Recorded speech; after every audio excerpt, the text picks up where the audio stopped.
हाय दोस्तों, अंतर्राष्ट्रीय अनुवाद स्वास्थ्य स्टो में आपका स्वागत है।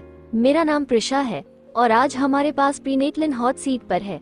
हमारे शुरू करने से पहले इस समीक्षा के साथ कृपया हमारे YouTube चैनल को सब्सक्राइब करें। धन्यवाद। ये समीक्षा हिंदी भाषा और अंग्रेजी में होगी। आइए इस समीक्षा से शुरुआत करें। जब एक खुशहाल जोड़े ने बच्चा पैदा करने का फैसला किया, ऐसी बहुत सी चीजें हैं जो सही हो सकती हैं और गर्भावस्था के दौरान कई चीजें गलत हो सकती हैं। यहाँ गर्भावस्था के दौरान होने वाली कुछ जटिलताओं के बारे में बताया गया है।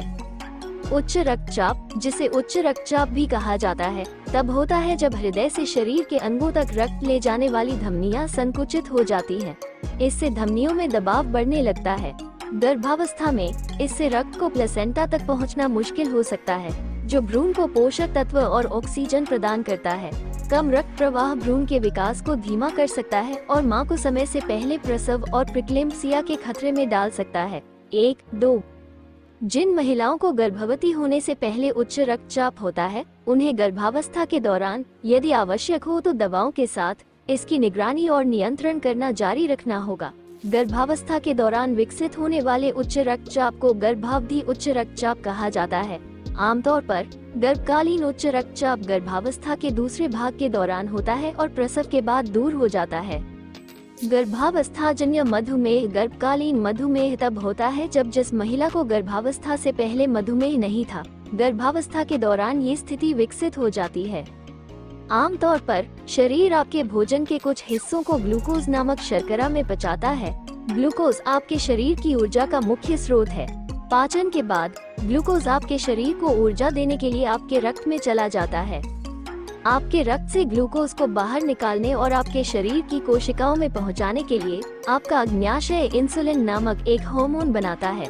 गर्भावधि मधुमेह में गर्भावस्था से होने वाले हार्मोनल परिवर्तन के कारण शरीर या तो पर्याप्त इंसुलिन नहीं बना पाता है या सामान्य रूप से इसका उपयोग नहीं कर पाता है। इसके बजाय ग्लूकोज आपके रक्त में जमा हो जाता है, जिससे मधुमेह होता है, जिसे उच्च रक्त शर्करा के रूप में भी जाना जाता है। स्वास्थ्य देखभाल प्रदाता द्वारा उल्लिखित उपचार योजना का पालन करके गर्भकालीन मधुमेह का प्रबंधन करना गर्भावस्था के दौरान उच्च रक्त शर्करा से जुड़ी समस्याओं को कम करने या रोकने का सबसे अच्छा तरीका है। यदि इसे नियंत्रित नहीं किया गया तो ये प्रीक्लेम्पसिया और बड़े शिशु के कारण उच्च रक्तचाप का कारण बन सकता है, जिससे सिजेरियन डिलीवरी का खतरा बढ़ जाता है। संक्रमणों कुछ यौन संचारित संक्रमणों STI सहित संक्रमण गर्भावस्था और या प्रसव के दौरान हो सकते हैं और गर्भवती महिला गर्भावस्था और प्रसव के बाद बच्चे के लिए जटिलताएं पैदा हो सकती हैं। कुछ संक्रमण प्रसव के दौरान मां से शिशु में फैल सकते हैं जब शिशु जन्म नहर से गुजरता है। गर्भावस्था के दौरान अन्य संक्रमण भ्रूण को संक्रमित कर सकते हैं। इनमें से कई संक्रमणों को गर्भावस्था से पहले, प्रसव पूर्व और प्रसवोत्तर उचित देखभाल से रोका या इलाज किया जा सकता है। गर्भावस्था में कुछ संक्रमण निम्नलिखित का कारण या योगदान कर सकते हैं। गर्भावस्था हानि गर्भपात गर्भावस्था के 20 सप्ताह से पहले। एक्टोपिक गर्भावस्था जब भ्रूण गर्भाशय के बाहर प्रत्यारोपित होता है, आमतौर पर फैलोपियन ट्यूब में। समय से पहले प्रसव और प्रसव गर्भावस्था के 37वें सप्ताह से पहले। जन्म के समय कम वजन जन्म दोष, जिसमें अंधापन, बहरापन, हड्डी की विकृति और बौद्धिक विकलांगता शामिल है। मृत प्रसव गर्भावस्था के 20 सप्ताह या उसके बाद। नवजात काल में बीमारी जीवन का पहला महीना। नवजात की मौत मात्र स्वास्थ्य जटिलताएं यदि आप गर्भवती होने की योजना बना रही हैं, तो गर्भधारण करने से पहले चिकन पॉक्स, जिसे वेरिसेला भी कहा जाता है, और रूबेला, जिसे जर्मन खसरा भी कहा जाता है, के लिए टीके और वैक्सीन बूस्टर लेने के बारे में अपने स्वास्थ्य देखभाल प्रदाता से बात करें। आप गर्भवती होने पर फ्लू शॉट जैसे कुछ टीके भी लगवा सकती हैं। यदि आप जानते हैं कि आपको STI जैसा कोई संक्रमण है, तो स्वस्थ गर्भावस्था की संभावना बढ़ाने के लिए गर्भधारण करने से पहले अपने स्वास्थ्य देखभाल प्रदाता से इस बारे में बात करें।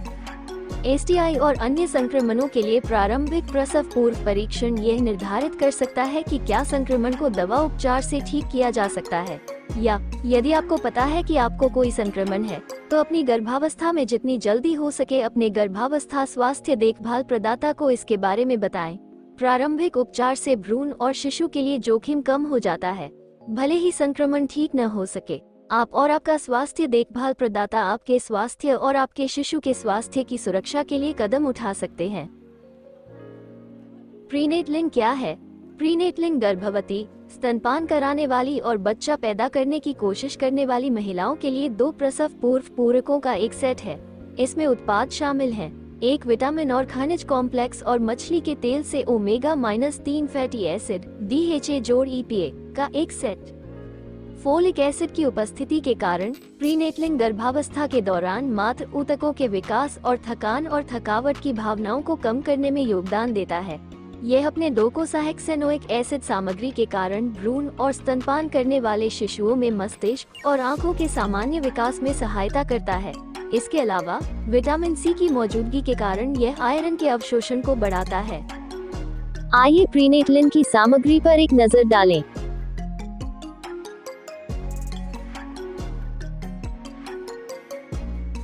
क्वाड्रिफोलिक फोलिक एसिड का एक अभिनव, सबसे जैविक रूप से सक्रिय रूप है। सामान्य भ्रूण विकास के लिए एक प्रमुख घटक DNA संश्लेषण और मरम्मत के लिए आवश्यक।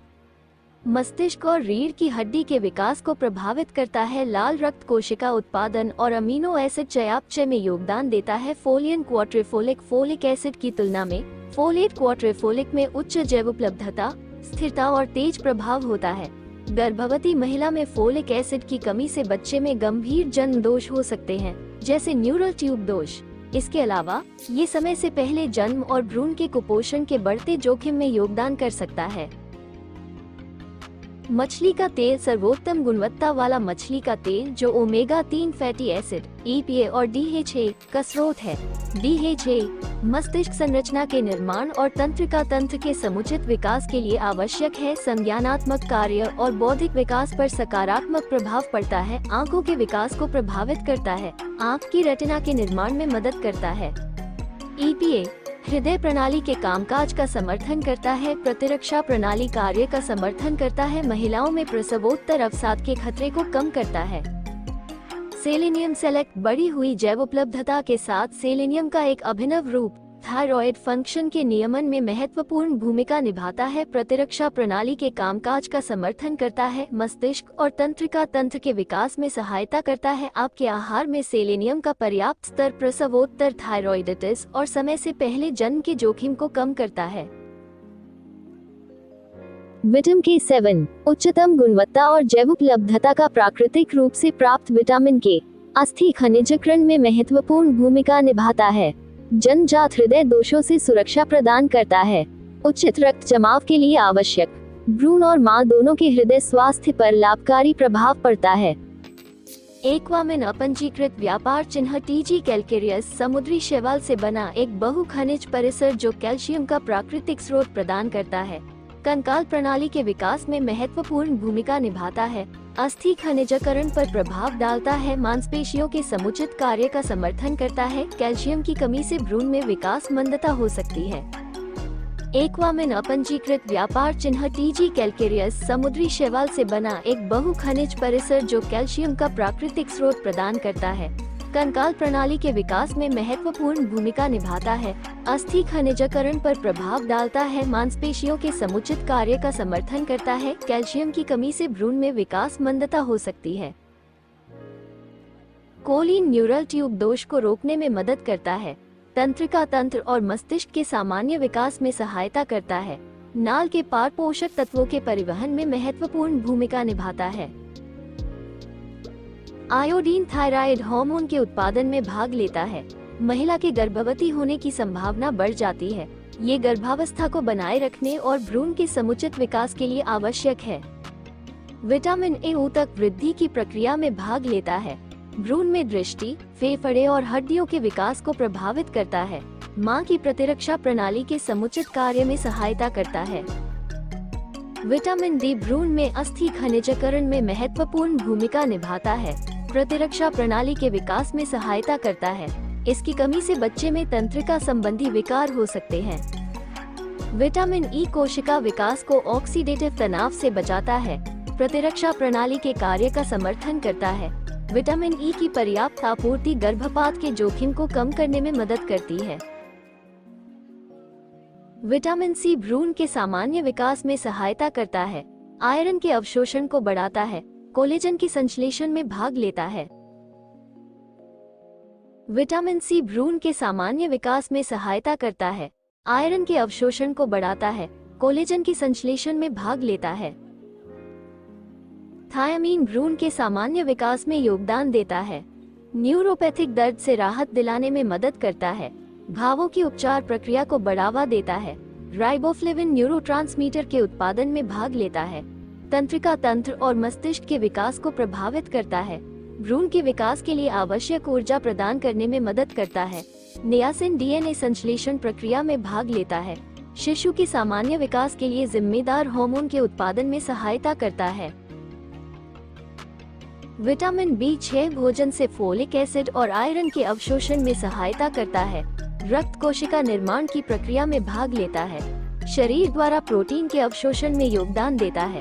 विटामिन B12 लाल रक्त कोशिकाओं के उत्पादन में भाग लेता है, समय से पहले जन्म के जोखिम को कम करता है, ट्रांसमीटरों के संश्लेषण में आवश्यक है।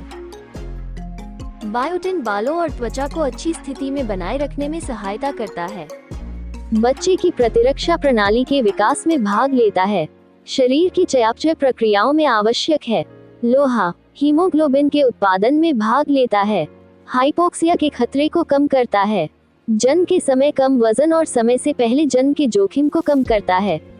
जस्ता सामान्य वृद्धि और कोशिका विभाजन के लिए आवश्यक प्रतिरक्षा और तंत्रिका तंत्र कार्य का समर्थन करता है, कमी के कारण जन्म के समय वजन कम हो सकता है। तांबा लाल रक्त कोशिकाओं के उत्पादन में भाग लेता है, प्रतिरक्षा प्रणाली के विकास में सहायता करता है, न्यूरोट्रांसमीटर के उत्पादन में महत्वपूर्ण भूमिका निभाता है। मैंगनीज सामान्य भ्रूण विकास के लिए आवश्यक हड्डी के विकास की प्रक्रिया में भाग लेता है, एंटीबॉडी के उत्पादन और एंटीऑक्सीडेंट एंजाइमों की क्रिया में योगदान देता है। क्रोमियम मातृ स्वास्थ्य के लिए आवश्यक रक्त शर्करा के स्तर को नियंत्रित करने में मदद करता है, लिपिड स्तर के नियमन का समर्थन करता है, गर्भावधि मधुमेह का प्रतिकार करने में मदद करता है। मैं प्रीनेटलिन कब लेना शुरू कर सकता हूँ? जैसे ही आप बच्चा पैदा करने की कोशिश करना शुरू कर दें, आप प्रीनेटलिन लेना शुरू कर सकती हैं। इस तरह आप गर्भावस्था के दौरान और गर्भावस्था के सभी चरणों में अपने शरीर को सहारा देने के लिए आवश्यक सामग्री प्रदान करेगी। आप जब तक आवश्यक हो प्रीनाटालिन ले सकते हैं और आप अपनी गर्भावस्था के दौरान किसी भी समय पूरक लेना शुरू कर सकती हैं। प्रीनेटलिन का प्रयोग कैसे करें? प्रीनेटलिन मल्टी अनुशंसित दैनिक खुराक 2 कैप्सूल है, अधिमानतः भोजन के साथ। उत्पाद को लगभग 300 मिलीलीटर पानी के साथ लें। प्रीनेटलिन ओमेगा 3 अनुशंसित दैनिक खुराक 1 कैप्सूल है, अधिमानतः भोजन के साथ। उत्पाद को लगभग 300 मिलीलीटर पानी के साथ लें। क्या मैं अपने बच्चे के जन्म के बाद भी प्रीनेटलिन ले सकती हूँ? हाँ, आप अपने बच्चे के जन्म के बाद भी उत्पाद ले सकती हैं। स्तनपान एक ऐसा समय होता है जब आपकी पोषक तत्वों की आवश्यकता काफी बढ़ जाती है। इसके अलावा उत्पाद में मौजूद विटामिन और खनिज आपके दूध के साथ आपके बच्चे तक पहुंच जाते हैं, जो आपके बच्चे के सामान्य विकास में सहायता करता है। अगर मैं प्रीनाटालिन लेना भूल जाऊं तो क्या होगा? नियमित सेवन की सलाह दी जाती है, लेकिन अगर आप अपनी दैनिक खुराक लेना भूल जाते हैं तो चिंता न करें। बस अगले दिन प्रीनेटलिन लें और निर्देशानुसार इसे लेना जारी रखें। जिस दिन आप उत्पाद लेने से चूक गए थे, उसकी भरपाई के लिए लगातार दिनों में अनुशंसित दैनिक खुराक से अधिक न लें। प्रीनेटलिन के एक सेट में कितने कैप्सूल होते हैं? प्रीनेटलिन मल्टी के एक पैक में 60 कैप्सूल होते हैं, जबकि प्रीनेटलिन ओमेगा 3 के एक पैक में 30 कैप्सूल होते हैं। ये राशि 1 महीने के पूरक के लिए पर्याप्त है। मुझे अपने ऑर्डर के लिए कब तक इंतजार करना होगा? ऑर्डर देने के 24 घंटे के भीतर ऑर्डर की शिपिंग पूरी हो जाएगी। उत्पाद कुछ व्यावसायिक दिनों के भीतर वितरित कर दिया जाएगा। क्या अंतर्राष्ट्रीय शिपिंग भी उपलब्ध है? हाँ, हम अपना उत्पाद विदेश भी भेज सकते हैं और अंतर्राष्ट्रीय अनुवाद स्वास्थ्य स्टोर साल 2024 के पहले दिन छूट